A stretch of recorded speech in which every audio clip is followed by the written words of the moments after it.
with great sadness, I'm announcing today that Dennis Edwards has resigned, effective immediately as the Finance Director for the City of Bryant.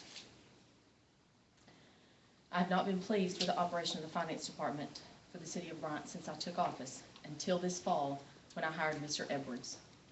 I had no doubt he would provide the financial leadership a city the size of Bryant needs in order to have a stable, reliable, trustworthy finance department.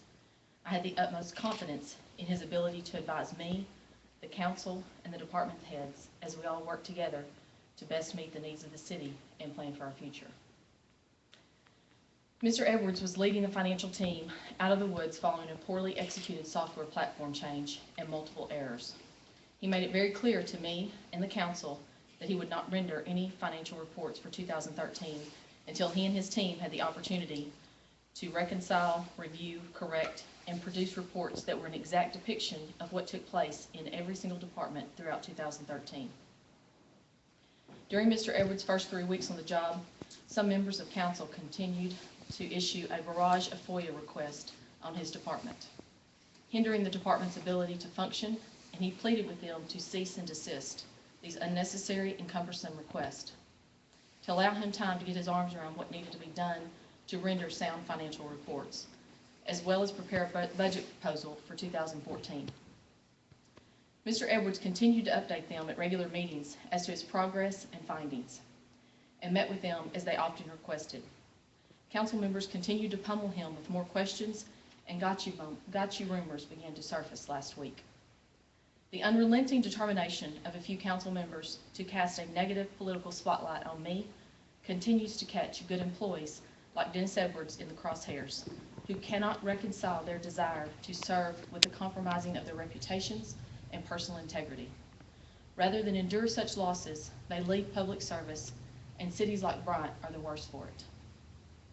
Over the past 3 years, I have witnessed a number of good employees with the City of Bryant decide it's just not worth the headache.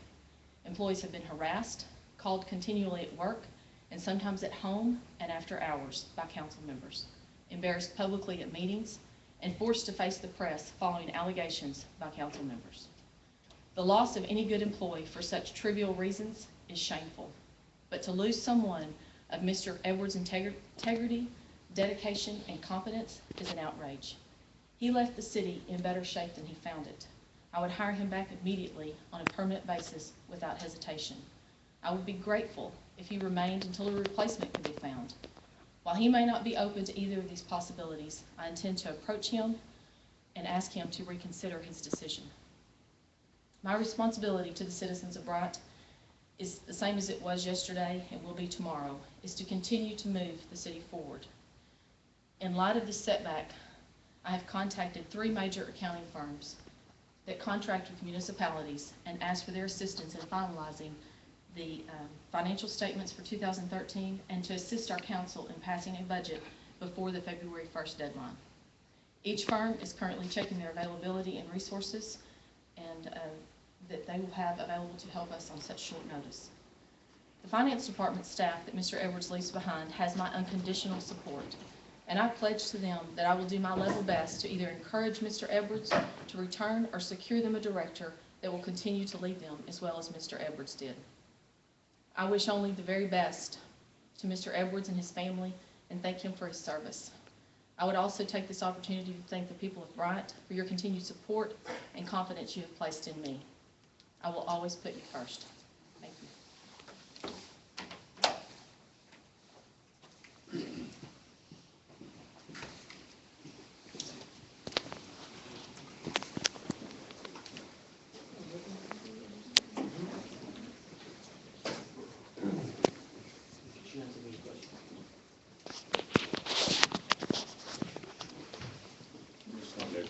Thank you.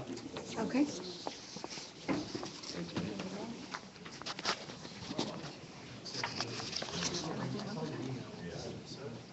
I'll post a copy of this.